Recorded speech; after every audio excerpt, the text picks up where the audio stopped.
Hello everyone. जैसे कि हम सब जानते हैं how science question are important for BPSC exam. लगभग 25 से 30 क्वेश्चन साइंस से आपके पूछे जाते हैं। So we can't ignore it. और क्वेश्चंस के लेवल भी काफ़ी बढ़ गए हैं। वन लाइनर से काम नहीं चलने वाला है। आपका कॉन्सेप्ट आपके क्लियर होने चाहिए। और कॉन्सेप्ट आपका क्लियर कौन करेगा? एनसीईआरटी। जब तक आप एनसीईआरटी नहीं पढ़ेंगे आपके कॉन्सेप्ट क्लियर अच्छे से नहीं होंगे। स्पेशली फिजिक्स, केमिस्ट्री, बायो तो आप रट लेंगे, याद हो जाएगा, क्वेश्चन सॉल्व हो जाएंगे। बट फिजिक्स, केमिस्ट्री ऐसे सब्जेक्ट हैं जिसमें आपके कॉन्सेप्ट क्लियर होने चाहिए। सो मैं आपके लिए सीरीज़ लेके आई हूँ, एनसीईआरटी का सीरीज़ लेके आई हूँ, जिसमें मैं आपके फिजिक्स, केमिस्ट्री एंड बायो पढ़ाऊँगी, आपके कंसेप्ट को क्लियर करूँगी। स्पेशली जो नॉन साइंस बैकग्राउंड के स्टूडेंट होते हैं उनको स्पेशली साइंस में प्रॉब्लम्स आते हैं, तो उनको कुछ हद तक मेरी कोशिश रहेगी कि आपका कंसेप्ट मैं क्लियर कर पाऊँ। सो मेरा केमिस्ट्री का है वीडियो, जिसमें मेरा टॉपिक है आपका एटम। मैं इस टॉपिक में आपको एटम पढ़ाऊँगी। एटम से क्वेश्चन पूछे भी गए हैं, आप PYQ उठा के देख लीजिए, आपको एटम से रिलेटेड क्वेश्चन पूछ जाएंगे। आई थिंक ये क्वेश्चन था कि क्या था, सब atomic parts of atom, electron, proton, neutron होते हैं। जिसको पता होगा वो बता दिया होगा। एंड फिर आई थिंक 68 और 69 में, मुझे अच्छे से याद नहीं है, 68 या 69 में आपका ये था, जॉन डाल्टन एटॉमिक थ्योरी से रिलेटेड था। स्टेटमेंट दिया हुआ था और इसमें से कौन करेक्ट है, 1 2 करेक्ट है, 1 2 3 करेक्ट है, 3 4 करेक्ट है या कोई नहीं है, ऐसे कुछ करके स्टेटमेंट दिया हुआ था। और जो पढ़ा होगा बनाया होगा। तो इसलिए ये टॉपिक हमारे लिए इम्पोर्टेंट हो जाता है। और ये जो चैप्टर है आपका 9th क्लास में दिया हुआ है, 9th एनसीईआरटी 9 साइंस का 9th क्लास का है ये। सो स्टार्ट करते हैं। ओके, एटम क्या होता है स्टार्ट करते पहले हम एटम होता क्या है। तो मैं आपको एटम बता देती हूँ। It is a smallest unit of matter, है ना। मैटर क्या होता है? आप पूछेंगे मैटर क्या होता है। मैटर आपके आसपास जितने भी चीज़ हैं, टेबल हो गया, चेयर हो गया, वाटर हो गए, वाटर बॉटल हो गया, फ़ोन हो गया, है ना, ये सारे आपके मैटर से ही बने हुए हैं, है ना। जैसे कि हमारा घर, मैं एग्ज़ाम्पल दे रही हूँ, जैसे हमारा घर है ईंट से बना हुआ है, ईंट से मिल के हमारा घर बना हुआ है। उसी तरह जितने भी मैटर्स हैं, टेबल है, चेयर है, जितने भी सामान हैं, वो सारे एटम से मिलके बने हुए हैं। समझ में आया? इसके नेक्स्ट डेफिनेशन है, all matter is made up of small particles called atoms and molecules. Molecules को हम बाद में देखेंगे, पहले हम एटम्स को समझेंगे, ठीक है। अब समझते हैं एटम के सब पार्ट्स, ठीक है। एटम्स के सब पार्ट्स हम देखेंगे। जैसे ये हमारा एटम है, ठीक है, ये एटम का न्यूक्लियस है ये। इसके सब पार्ट्स क्या होते हैं? इलेक्ट्रॉन, प्रोटॉन, न्यूट्रॉन, है ना। इलेक्ट्रॉन जो होते हैं वो नेगेटिव चार्ज कैरी करते हैं, प्रोटॉन जो होते हैं वो पॉजिटिव चार्ज कैरी करते हैं, और न्यूट्रॉन में हैव नो चार्ज, राइट। ये हमारा एटम का न्यूक्लियस है। ये क्या है? न्यूक्लियस है। न्यूक्लियस में क्या होते हैं? न्यूट्रॉन एंड प्रोटॉन होते हैं। और जो इलेक्ट्रॉन जो होता है वो इस न्यूक्लियस को रिवॉल्व कर रहा होता है, ठीक है। वो न्यूक्लियस को क्या कर रहा होता है? रिवॉल्व कर रहा होता है। तो जितने भी एटम जो भी एटम्स होते हैं उनका जो मास जो होता है वो न्यूट्रॉन में होता है, सॉरी न्यूक्लियस में होता है, न्यूक्लियस ऑफ एटम, ठीक है ना। मास, इस इलेक्ट्रॉन का मास जो होता है वो नेग्लिजिबल होता है। मास जनरली कोई भी एटम का, हाइड्रोजन एटम है, हीलियम है, इनके जो मास होंगे वो कहाँ होते हैं, न्यूक्लियस में होते हैं। Got it. अब हमने तो ये पढ़ लिया एटम के सब पार्ट्स। अब एटम का क्या कैरेक्टर है, क्या इसके करैक्टरिस्टिक क्या हैं, इसके क्या फंक्शन हैं, इसके फर्दर डिस्कशन बहुत सारे ज्ञानियों ने दिए हैं।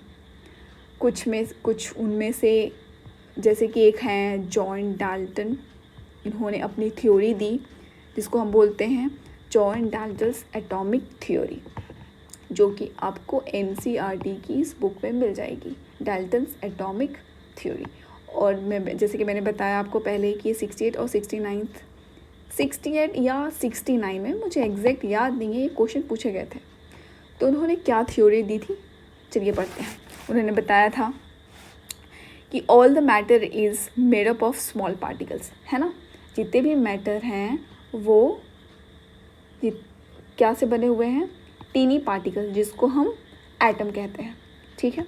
नेक्स्ट उन्होंने क्या कहा था, atom are indivisible particles. Atom जो हैं वो क्या है, इनडिविजिबल हैं, उनको हम आगे फर्दर डिवाइड नहीं कर सकते हैं।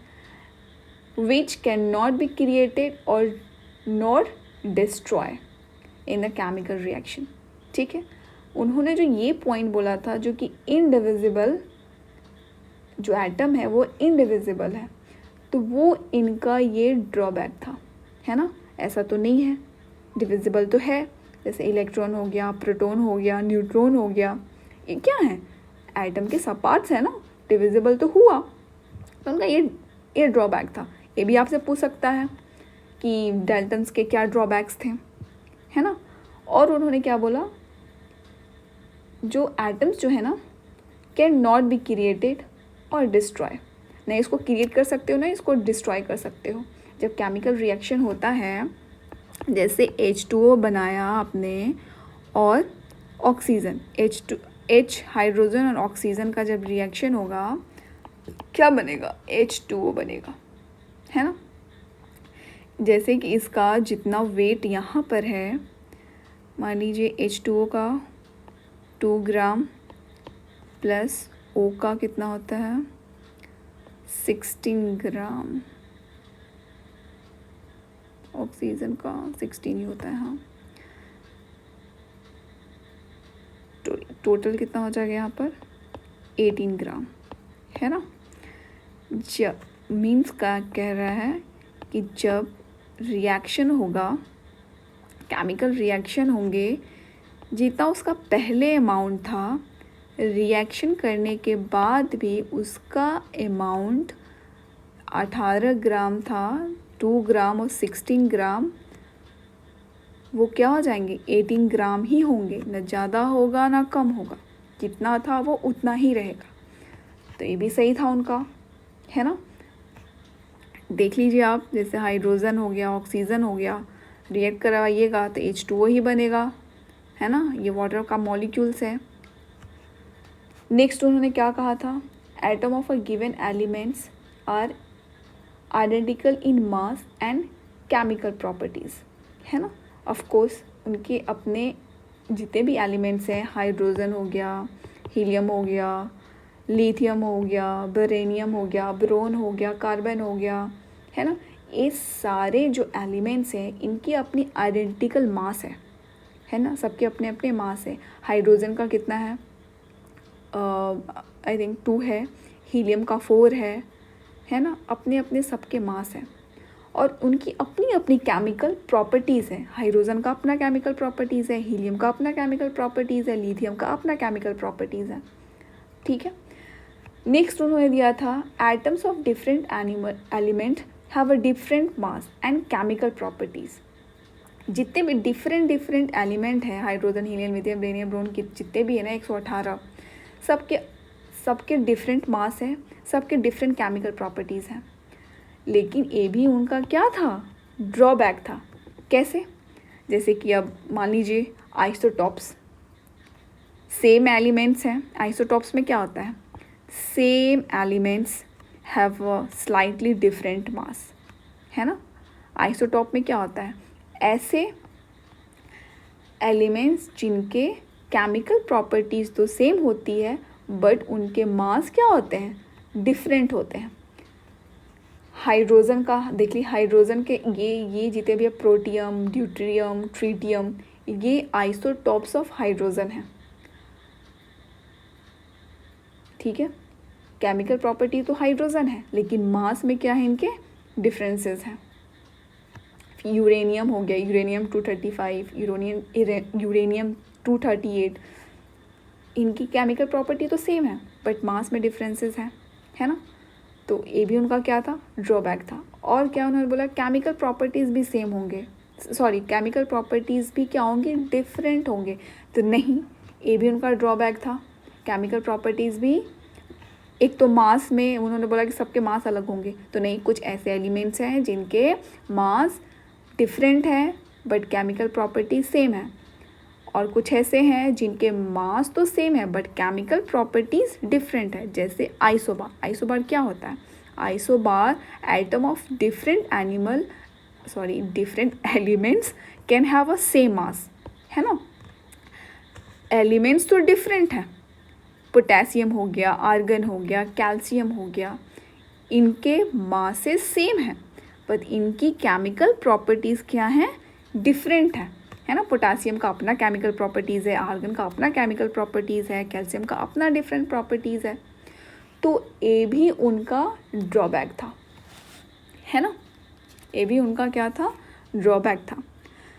Atom of different element, sorry ये नहीं था, क्या था, a relative number and kinds of atom are constant in a given compound. ये तो सही था, उन्होंने बोला कि जितने भी relative number and kinds of atoms हैं are constant in a given compound. जैसे कि कंपाउंड्स में आप ले लीजिए H2O, CO2, इनमें इनका जो रेशियो होगा, हाइड्रोजन का क्या होता है, मास 1 होता है, 2 है तो 2 हो जाएगा। 2:, ऑक्सीजन का क्या होता है, 16 होता है। सो वो काटोगे तो कितना होगा, 1:8 हो जाएगा। तो वाटर है ना, ये क्या है, वाटर का मॉलिक्यूल है। वाटर का मॉलिक्यूल क्या होता है, H2O। H2O का रेशियो हमेशा कितना रहेगा, 1:8 ही रहेगा। उसी तरह कार्बन का होता है ना। फिर अमोनियम नाइट्रेट का होगा, अमोनियम नाइट्रेट का वेट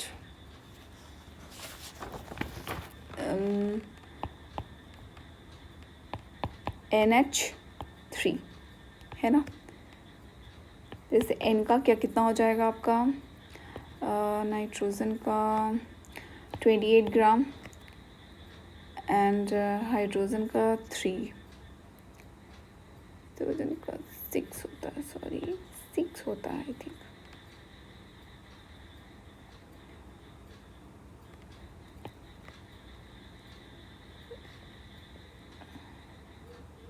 तो 28:6,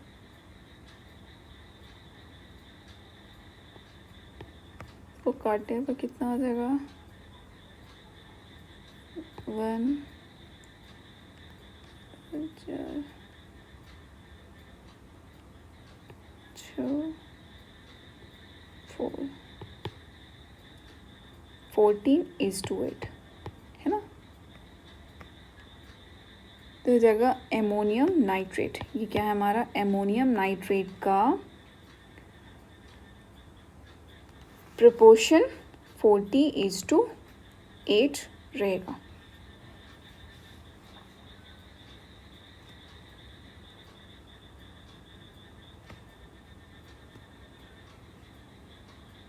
गॉट इट। तो हम, ये हो गया हमारा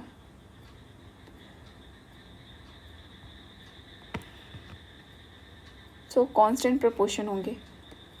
ठीक है, तो हो गया। इन्होंने बस इतने थ्योरी दिए थे। आप हो सके तो आप इसका स्क्रीनशॉट ले लीजिए और इसको याद कर लीजिएगा, इसको समझ लीजिएगा उनको क्या ड्रॉबैक्स थे और उन्होंने पहले क्या दिया ये याद कर लो, और उनके क्या ड्रॉबैक्स थे ये भी मैंने आपको बता दिया। अब हम देखते हैं इलेक्ट्रॉन, प्रोटॉन, न्यूट्रॉन, इसका डिस्कवरी किसने किया था। इलेक्ट्रॉन को किसने डिस्कवर किया था? जे थॉमसन ने किया था। प्रोटॉन रदरफोर्ड ने किया था, उसको ऐसे डिस्कवर गोल्डस्टेन ने किया था, नाम रदरफोर्ड ने दिया था। न्यूट्रॉन जेम्स चैडविक ने किया था। और जो एलिमेंट्स का नाम है ना, जो सिंबल हम लिखते हैं, नाइट्रोजन, हाइड्रोजन, हीलियम, ब्रोन, ब्रेनियम, ये जो सिंबल जो हम लिखते हैं वो किसने सजेस्ट किया था? बेrzelius ने किया था। किसने किया था? बेrzelius ने किया था। इसको याद रखिएगा, the suggest symbol of element be made from 1 और 2 letter of the name element. जैसे हाइड्रोजन का हम क्या लेंगे? कार्बन, जैसे एग्जांपल में दिया हुआ है, कार्बन का स्टार्टिंग लेटर जो है वो क्या है? सी से है, तो कार्बन का सी लेंगे, हाइड्रोजन का एच लेंगे। अब यहाँ पर ट्विस्ट आ गया, हीलियम ही तो एच से है, तो उसका सेकेंड जो लेटर होगा उसको भी हम लेंगे, बट उसको हम स्मॉल लेटर में लिखेंगे, तो एच ई लिखेंगे, हीलियम। पोटासियम, अब बोलोगे कि मैम पोटासियम जो है उसका तो के से हम डिनोट करते हैं, तो ये जो है कैलियम, इसका लैटिन नेम है। पोटासियम का लैटिन नेम कैलियम है, इसके लैटिन नेम से इसका सिंबल को लिया गया है के, है ना। और एक और मैं बता देती हूँ, डाल्टन ने भी सिंबल बताए थे, जितने भी एलिमेंट्स हैं उन्होंने भी सिंबल्स बताए थे, बट वो डायग्राम फॉर्म में बताया था उन्होंने, है ना। हाइड्रोजन का ऐसा रहेगा, फॉस्फोरस का ऐसा है, कॉपर का इस तरह का रहेगा, गोल्ड का इस तरह से रहेगा, तो ये समझने में काफ़ी प्रॉब्लम होती थी, ठीक है ना। तब बेrzelius ने काफ़ी कंफर्टेबल कन्वीनियंट सिंबल्स को निकाला कि इस तरह से हम सिंबल को दे सकते हैं। ओके, अब हम देखते हैं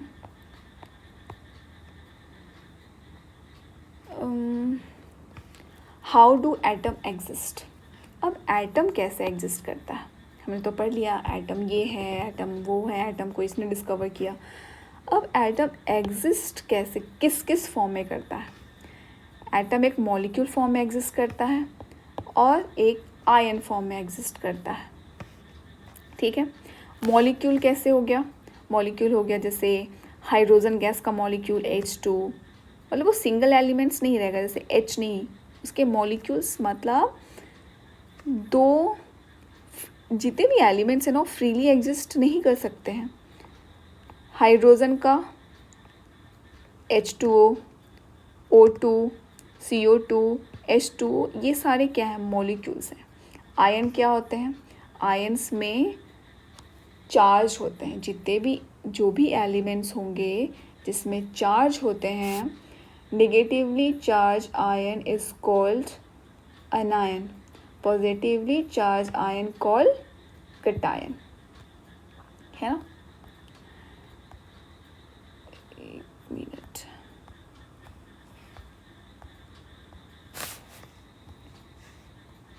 मॉलिक्यूल्स क्या होते हैं? Molecules is in general a group of 2 or more atom that are chemically bonded together, है ना। मॉलिक्यूल्स क्या होते हैं? 1 और 2 एलिमेंट्स क्या होते हैं? बॉन्डेड होते हैं। यहाँ पर तो एक ही एलिमेंट है ना, 1 ही एलिमेंट क्या है? सेम एलिमेंट एक दूसरे से बॉन्ड होके हाइड्रोजन गैस का बॉन्ड बनाया, है ना, और क्या बन गया? हाइड्रोजन गैस बन गया।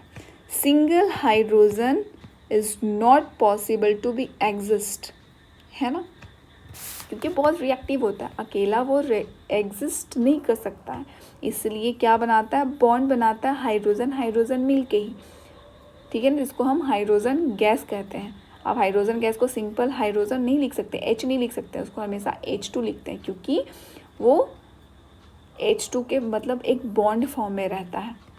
उसी तरह ऑक्सीजन हो गया, फिर कार्बन डाइऑक्साइड हो गया, ये क्या हो गया, टू डिफरेंट एलिमेंट्स, है ना, टू डिफरेंट एलिमेंट्स, है ना, ये क्या है, टू डिफरेंट एलिमेंट्स से मिलकर बना कार्बन एंड ऑक्सीजन। तो ये क्या है, कार्बन डाइऑक्साइड का, ये क्या है हमारा, कार्बन डाइऑक्साइड का एलिमेंट है, सॉरी मॉलिक्यूल है। ये वाटर का मॉलिक्यूल है, हाइड्रोजन, 2 हाइड्रोजन और 1 ऑक्सीजन कंबाइन होके एक मॉलिक्यूल बनाया है वाटर का। इसी मॉलिक्यूल से क्या है, हमारा वाटर बना हुआ है, H2O से और कुछ नहीं बना हुआ है, सिर्फ वाटर बना हुआ है। तो जितने भी हमारे आसपास सामान हैं वो मॉलिक्यूल से भी मिलके बने हुए हैं, है ना, जैसे अलग अलग एलिमेंट्स के कॉम्पोजिशन से बने हुए हैं। जैसे वाटर हो गया, वाटर जैसा कुछ दूसरा एग्जिस्ट नहीं करता है, H2O सिर्फ पानी ही रह सकता है, ठीक है। तो इसी को हम मॉलिक्यूल्स कहते हैं। आयंस को मैंने बता दिया, आयंस किसको हम कहते हैं, जो एलिमेंट्स के ऊपर चार्ज होते हैं। ये पॉजिटिवली चार्ज है, तो इसको हम क्या कहेंगे, पॉजिटिवली चार्ज को हम एनायन कहते हैं, और नेगेटिवली चार्ज को हम क्या कहते हैं, कैटायन कहते हैं, है ना। पॉजिटिव को हम एनायन कहते हैं और नेगेटिव को कैटायन कहते हैं। अब नेक्स्ट है हमारा पॉलीएटॉमिक आयन किसको कहते हैं,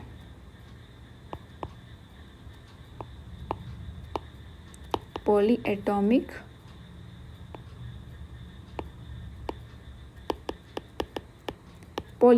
आयन किसको हम कहते हैं, पॉलीएटॉमिक आयन उसको हम कहते हैं a group of atom carrying a charge is known as a polyatomic ion. जैसे ये हो गया अमोनियम, ये क्या है, सोडियम एंड हाइड्रोजन से मिलके बना हुआ है एक कंपाउंड, उसके ऊपर चार्ज है, इसको हम क्या कहेंगे, पॉली मतलब ही हो गया 2, है ना, एक से ज़्यादा, पॉली मतलब एक से ज़्यादा एटम्स के ऊपर चार्ज हो, तो क्या हो जाएगा, पॉलीएटॉमिक। नाइट्रोजन है, हाइड्रोजन जिसको हम एमोनियम कहते हैं, उसके ऊपर प्लस का चार्ज है, हाइड्रोक्साइड हो गया, सल्फेट हो गया, हाइड्रोजन कार्बोनेट हो गया, इनके एक हाइड्रोजन कार्बोनेट के ऊपर नेगेटिव का चार्ज है। तो जो मॉलिक्यूल्स हैं ना, इन मॉलिक्यूल्स के ऊपर चार्ज हो उसको हम क्या कहते हैं, पॉलीएटॉमिक कहते हैं, ठीक है।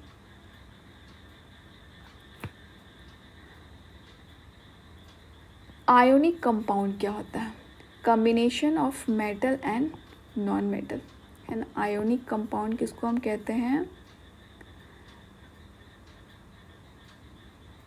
Metal and combination of metal and non metal. ये आई थिंक हम नेक्स्ट चैप्टर में पढ़ना है इसको मैंने पता नहीं यहाँ पर क्यों लिख दिया है, इसको नेक्स्ट चैप्टर में पढ़ना है।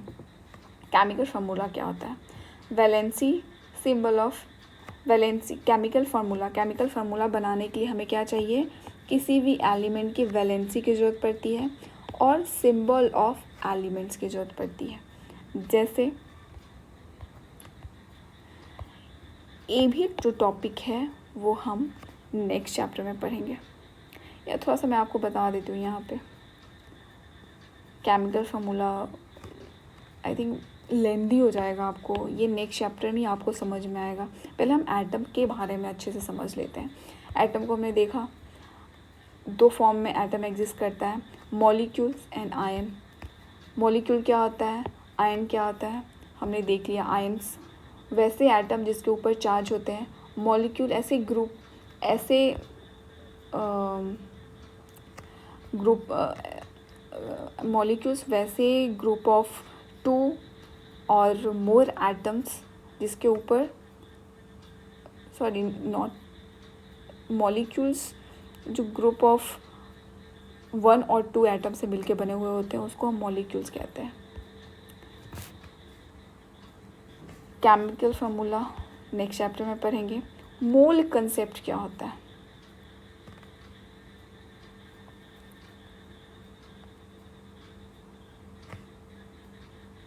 So thank you everyone.